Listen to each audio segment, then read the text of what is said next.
प्रधानमंत्री जी, मोदी जी, बहुत सम्मान करता हूं मैं आपका, बहुत सम्मान, लेकिन ये बात जरूर बोलूंगा। दोस्तों, मुझे सिर्फ आपका 5 मिनट चाहिए, मैं 5 मिनट से ज्यादा नहीं लूंगा और आपका टाइम पास कराने नहीं आया। आज मैं मुद्दे की बात करने आया हूं, समझ रहे हो। कल परसों का यूनिवर्सिटी का आपका नोटिफिकेशन जारी हुआ है। ये परसों की बात नहीं, हर एक यूनिवर्सिटी की बात है और ये हर एक स्टूडेंट की बात है। कल परसों का नोटिफिकेशन जारी हुआ, आप भी पढ़े होंगे, मैं भी पढ़ा हूं, समझ में आ रहा है। तो इसमें मैं ये बात नहीं करने आया कि आपको जमा कैसे करना है आंसर शीट, मैं ये बात करने नहीं आया हूं कि आपको क्वेश्चन पेपर कैसे मिलेगा, मैं ये बात नहीं करने आया हूं कि उसको हम कैसे पोस्ट ऑफिस के थ्रू भेजेंगे। मैं ये बात करने आया हूं, क्या आपने एग्जाम फॉर्म भरा है, क्या आपने एग्जाम फॉर्म भरा है, और एग्जाम फॉर्म भरे होंगे तो आपने फीस भी जमा किया होगा। किस चीज का फीस दिया है? हम फीस देते हैं कि हमें जो है एग्जाम में आंसर शीट मिलेगा, हम फीस देते हैं कि हमें क्वेश्चन पेपर मिलेगा, हम फीस देते हैं ताकि वहां जो टीचर ड्यूटी लगता है उसको उसका ड्यूटी का पैसा मिले, हम फीस देते हैं ताकि उन टीचरों का ट्रेवलिंग का फीस मिले। तो फिर हमारा फीस का क्या हुआ? एवरेज स्टूडेंट चाहे वो बीए स्ट्रीम का हो, चाहे आपका बीएससी का हो, कोई भी हो, वो 1000 से लेकर के 2000 का आपका एग्जाम फीस दिया है। ये आप भी जानते हैं, ये आप भी जानते हैं। और सिर्फ पंडित रविशंकर यूनिवर्सिटी में 5 लाख स्टूडेंट है। अब 5 लाख का आप औसत 1500 मानेंगे एक स्टूडेंट का, तो मल्टीप्लाई कीजिए स्टूडेंट। यदि आपका मैथ्स कमजोर होगा तो मैं बताता हूं 75 करोड़ होता है, 75 करोड़। सुनो, और मजे की बात अब सुनते जाइएगा, यहां पे नहीं रुकता है, यहां पे नहीं रुकता है। उसके बाद आप क्या कर रहे हो, आपको अपना आंसर शीट लेना पड़ेगा। A4 साइज का कॉपी मैं खरीद के लाया हूं, अभी A4 साइज का कॉपी खरीद के लाया हूं। मुझे कितना पड़ा, 6 सब्जेक्ट है, मेरा 6 सब्जेक्ट बचा हुआ है, मुझे 200 रुपए पड़े हैं। और ऐसे ऐसे भी स्टूडेंट है, फर्स्ट ईयर वाले स्टूडेंट का भी 9-9, 10-10 पेपर बचे हुए हैं, मतलब उनको 300-400 रुपए पड़ेगा सिर्फ A4 जो है आपका कॉपी, समझ रहे हो। ये यहां नहीं, उसके बाद हम इसको जमा करने जाएंगे पोस्ट ऑफिस। और पोस्ट ऑफिस में यदि आपको पोस्ट ऑफिस का नियम पता नहीं होगा तो मैं बताता हूं, पोस्ट ऑफिस में 0 से लेकर के 50 ग्राम के पोस्ट का आपको 40 रुपए देना पड़ता है, समझ में आ रहा है। और अप्रोक्सीमेट आपके अगर 6 पेपर भी हैं तो आपको 200 से 300 रुपया पोस्ट ऑफिस में देना पड़ेगा। मतलब हम अगर मिनिमम माने तो वहां भी हमको 500 रुपया पड़ जा रहा है। अब ये सोचो, ये आप एक स्टूडेंट की बात नहीं है जो 500 रुपया दोगे आप, ये हमारे 5 लाख स्टूडेंट की बात है जो सिर्फ रविशंकर यूनिवर्सिटी में है। सिर्फ रविशंकर यूनिवर्सिटी की बात कर रहा हूं, 5 लाख स्टूडेंट है, तो उनका मल्टीप्लाई करेंगे आप 500 के साथ तो ये 25 करोड़ बनता है स्टूडेंट, 25 करोड़। और ये कोई मामूली रकम नहीं है। और हां, जो आपका स्थगित हुआ ना, आंसर शीट स्थगित हुआ है, वो एक्चुअल में आंसर शीट स्थगित नहीं हुआ है। आंसर शीट जो बट रहा था वो स्थगित नहीं हुआ है, वो एक योजना के तहत हुआ है। अब कैसे? इतने बड़े बड़े प्रोफेसर हैं, इतने बड़े बड़े सेक्रेटरी हैं, क्या उनको टाइम टेबल बनाने नहीं आता? क्या उनको आंसर शीट वितरण करने नहीं आता? क्या उनको आंसर शीट वितरण करने नहीं आता है? आप देते हो, टाइम देते हो हमको 17 से 23 के बीच, 5-5 महीने से स्टूडेंट कॉलेज नहीं गए हैं, 5 महीने से कॉलेज स्टूडेंट नहीं गए हैं। आपका टाइमिंग रहता है 11 बजे से 3 बजे का। स्टूडेंट क्या करेंगे? 5 महीने से कॉलेज नहीं गए हैं, कॉलेज देखने जाते हैं, भीड़ देखने गए हैं, माहौल देखने गए हैं, अपने दोस्तों से मिलने गए हैं। भीड़ तो होगी ना साहेब, भीड़ तो होगी, पता है, और ये आपको पता था, लेकिन फिर भी भीड़ करवाया गया। और आपके पास बेहतरीन योजना हो सकती थी, आप ऐसा कर सकते थे, जो 11 बजे से 3 बजे का टाइम था उसे आप 9 बजे से 5 बजे करवा सकते थे। तो जब टाइम बड़ा हो जाता तो भीड़ कम हो जाती।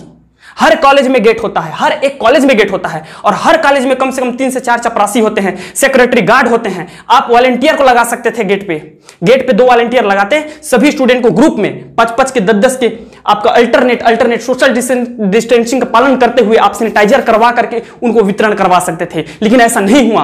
आप ऐसा करा सकते थे, एक दिन आपको फर्स्ट ईयर को दिया जाएगा, दूसरे दिन सेकंड ईयर को, तीसरे दिन फाइनल ईयर को दिया जाएगा। आप ऐसा करा सकते थे, बीए, बीकॉम, बीएससी करा सकते थे, लेकिन आपने ऐसा नहीं किया क्योंकि ये आपकी योजना थी। पहले से जानकारी था कि हमें तो पैसे लूटने हैं, बचाने हैं। ये सब आपकी योजना के तहत हुआ है। और जो आप बोल रहे हैं ना साहब, और इन सब का पैसा, अगर आप में शर्म नाम की चीज होगी तो इन सब का पैसा आप स्टूडेंट को, जो एग्जाम फॉर्म का पैसा आप वापस करेंगे। अब वो चाहे आपका ड्राफ्ट के जरिए से हो, चेक के जरिए से हो, या उनके अकाउंट में जैसे छात्रवृत्ति देते हैं उसके जरिए से हो। अभी हम अपना मार्कशीट लाने जाएंगे, उस टाइम भी आप दे सकते हो। तो ये अगर आप में शर्म होगी तो आप पैसा वापस करेंगे।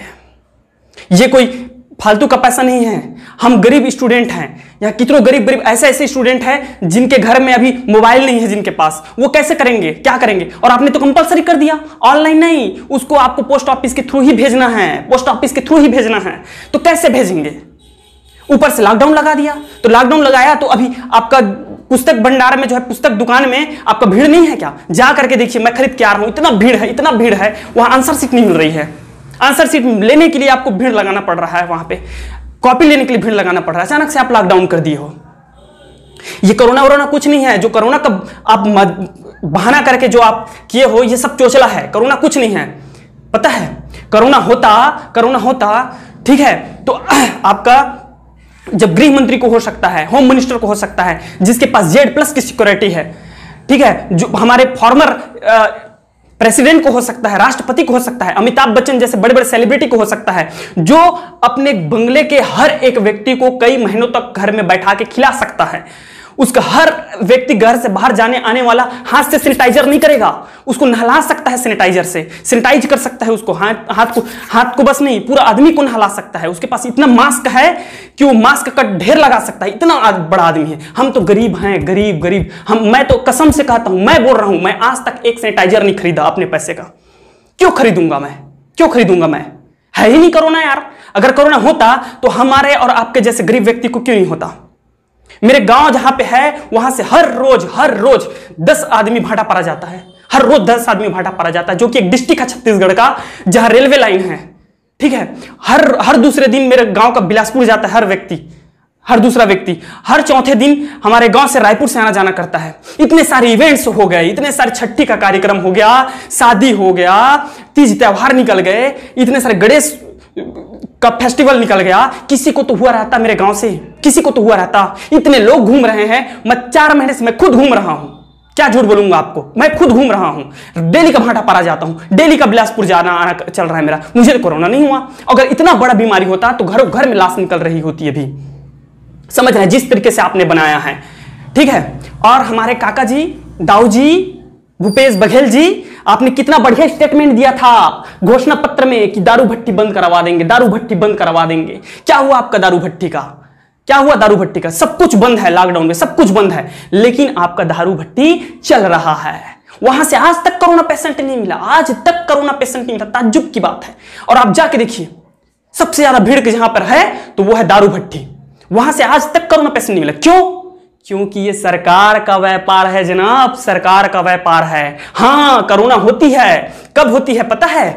कोरोना होती है सैलून खोलने से, कोरोना होती है डेली नीड्स का किराना दुकान खोलने से, कोरोना होती है इलेक्ट्रॉनिक का दुकान खोलने से, कोरोना होती है मोबाइल शॉप और पुस्तक भंडार खोलने से। क्यों? क्योंकि ये गरीब का व्यापार है, गरीब का। दारू भट्टी सरकार का व्यापार है और ये हमारा गरीब का व्यापार है। तो गरीब के व्यापार से कोरोना होती है, सरकार के व्यापार से कोरोना नहीं होती। दाऊ जी, बहुत अच्छे से जानता हूं आपको, बहुत बड़े बड़े डिंगे हाँकते हैं, बहुत बड़े बड़े डिंगे मारते हैं। और केंद्र सरकार, हमारे आदरणीय प्रधानमंत्री जी, मोदी जी, बहुत सम्मान करता हूं मैं आपका, बहुत सम्मान। लेकिन यह बात जरूर बोलूंगा, आज तक इतनी बेरोजगारी नहीं आई, आज तक बेरोजगारी नहीं आई जितनी आपके कार्यकाल में बेरोजगारी आया है। ये तो कोरोना एक बहाना है। आप निकाल के देखो, एक डाटा निकाल के देखो, फरवरी के महीने में आज तक के इतिहास में सब बेरोजगारी अपने चरम पर थी। और जैसे ही कोरोना आया, एक बहाना हो गया कि हमारे यहां तो कोरोना आ गया है इसलिए सबका रोजगार छूट गया। रोजगार छूटा नहीं है सर, रोजगार नहीं छूटा है। ये तो सब आप लोग का चोचला चल रहा है। साला यहां आदमी भूखे मर रहा है और आप पूरे सबका जो है नौकरी छोड़वा कर बैठे हैं। सबसे ज्यादा आपको यकीन नहीं है स्टूडेंट और दोस्तों, तो आप 9 महीने पहले एक जो पोस्टमैन का आपका फॉर्म भरा गया था, याद कीजिए आप उस चीज को, 10% के बेस पे उसका सिलेक्शन हुआ था। पता है, मैं भी उसमें फॉर्म भरा था 10वीं बेस से। पता है उसका कटअप कितना गया है? पता है कटअप कितना गया है? ओबीसी का कटअप 95%। समझ में आता है? 99% वाला, जिस देश का 99% वाला स्टूडेंट पोस्टमैन के लिए जब भरता है तो सोच सकते हो उस देश में बेरोजगारी का क्या आलम है, क्या आलम है उस देश में बेरोजगारी का, जहां 99% वाला स्टूडेंट पोस्टमैन के लिए अप्लाई करता है। पता है मेरा दोस्त है 93% आया था, सुकमा, दंतेवाड़ा, जसपुर, कोरिया, कहां कहां नहीं डाला था, 40 जगह अप्लाई किया था, लेकिन उसका कहीं पे नहीं हुआ। वेटिंग लिस्ट में है, 93% वेटिंग लिस्ट में था। ये है बेरोजगारी का आलम, समझ रहे हो। और ये सब चोचला चल रही है, कोरोना है, कोरोना है, कोरोना है, कोरोना है। कोरोना कुछ नहीं है मेरे दोस्त, ये सब सरकार लोगों का चल रहा है, जो भी चल रहा है। अगर शर्म आती है तो रोजगार, और हम भी मूर्ख हैं, हम भी मूर्ख हैं। हम पड़े हैं आईपीएल के पीछे। आईपीएल देखो बेटा, आईपीएल देखो। अरे ठीक है, मैं खेलने वाले से मैं नफरत नहीं करता, क्रिकेटर अपना काम कर रहे हैं, लेकिन आप अपना काम करो। आप स्टूडेंट हो, आप पढ़ाई करो। वो खेल रहे हैं, वो देश के लिए खेल रहे हैं, वो अच्छी है। वो उनको शोभा देता है कि वो भारत माता की जय बुलाते हैं, क्योंकि वो आईपीएल खेल रहे हो, वो देश के लिए खेल रहे हैं। लेकिन आप क्या कर रहे हो? चेयर कर रहे हो, अच्छी बात है, चेयर करना अच्छी बात है, लेकिन इतने तादाद में हमारे देश में आईपीएल के पीछे भागे पड़े हैं युवा की हमारा देश गर्त में जा रहा है, और बोलते हैं हमारे देश को विश्व गुरु बनाएंगे। खाकर विश्व गुरु बनाओगे आप। रिया चक्रवर्ती के पीछे पड़ा है, सुशांत सिंह राजपूत के पीछे पड़ा है। मैं सम्मान करता हूं सुशांत सिंह राजपूत का, लेकिन हम एक युवा के पीछे भाग रहे हैं 4 महीने से। और आप देखो कितने बेरोजगार युवा यहां फांसी लटक के मर गए हैं। नोएडा की बात बता रहा हूं, जितना वहां कोरोना पेशेंट में नहीं मरा है, उससे कहीं ज्यादा युवा बेरोजगार के हालत में फांसी लटका के मरे हैं। इस चीज का डाटा नहीं है सरकार के पास। जितना कोरोना में नहीं मरा है, उससे कहीं ज्यादा बेरोजगारी में मरा है। हम एक लड़के के पीछे भाग रहे हैं, सुशांत सिंह राजपूत के पीछे 4 महीने से, और आपके यहाँ हजारों हजार लाखों लाख युवा बेरोजगार होकर के सुसाइड किए हैं, उसके पीछे कोई नहीं देखता, ध्यान नहीं है किसी का। अगर आपको शर्म आती, मैं कोई नहीं कहूं कि लाइक करो मोर वीडियो ला, काबर मैं दिल से बनाया हूं। लाइक करे कोई जरूरत नहीं है, अगर पसंद आई तब लाइक करा, ताकि ज्यादा से ज्यादा झंडे जाए। और इतना शेयर कराओ, इतना शेयर कराओ कि भूपेश सरकार में मत पहुंचे। बिल्कुल नहीं, मुझे भूपेश सरकार सुनाना नहीं है यार, समझ गए। लेकिन हर वो स्टूडेंट तक पहुंचना चाहिए। अगर ये बात सही लगा तो हर वो स्टूडेंट तक पहुंचना चाहिए जो बेरोजगार है, हर वो स्टूडेंट तक पहुंचना चाहिए। देखकर आज कटत है आज, समझ मात है। जय भारत, जय छत्तीसगढ़, जय जय।